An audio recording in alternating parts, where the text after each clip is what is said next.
Valentine's day కుర్రకారుకు హుషారైన రోజు. ఎప్పుడెప్పుడు వస్తుందా అని ప్రేమ పక్షులు ఆశగా ఎదురు చూసే రోజు. డిఫరెంట్ గ్రీటింగ్స్ తో ప్రియ సఖిని మెప్పించేందుకు రెడీ అవుతుంటారు ప్రేమికులు.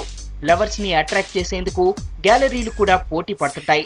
లవర్స్ కోసం డిఫరెంట్ గిఫ్ట్స్, గ్రీటింగ్ కార్డులను అందుబాటులోకి తెచ్చాయి గిఫ్ట్ షాపులు.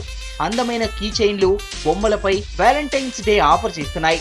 అయితే ఫేస్బుక్, ట్విట్టర్ల ఎంట్రీతో గడిచిన 5 ఏళ్లలో గ్రీటింగ్స్ వ్యాపారం 10% పడిపోయింది. పోయిన సంవత్సరాలు అందరం సంవత్సరాలు చూసుకుంటే 5 ఏళ్ల ముందు ఉన్న వ్యాపారానికి ఇప్పుడు చాలా డల్గా ఉంది.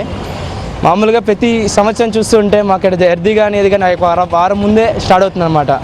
మనకి వ్యాలంటైన్స్ డే కానీ, గ్రీటింగ్స్ పోవడం కానీ, కిచెన్స్ ఐటమ్స్ కానీ ప్రతి ఒక్కటి మూవ్ అవుతూ ఉంటుంది. Chocolates, Dairy Milks, specials items చాలా ఉన్నాయి.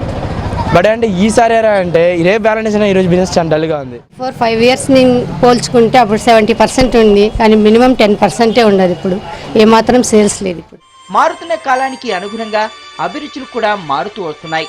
ఒకప్పుడు గ్రీటింగ్స్ కు ఉన్న క్రేజ్ ఇప్పుడు లేదు. సోషల్ నెట్వర్కింగ్ సైట్స్ పుణ్యమా అని గ్రీటింగ్ కార్డులను పక్కన పెడుతున్నాయి లవ్ బర్డ్స్. గ్రీటింగ్స్, గిఫ్ట్స్ కంటే ఓ చిన్న సందేశంతో లవ్ ని ఎక్స్ప్రెస్ చేస్తున్నాయి ప్రేమ జంటలు.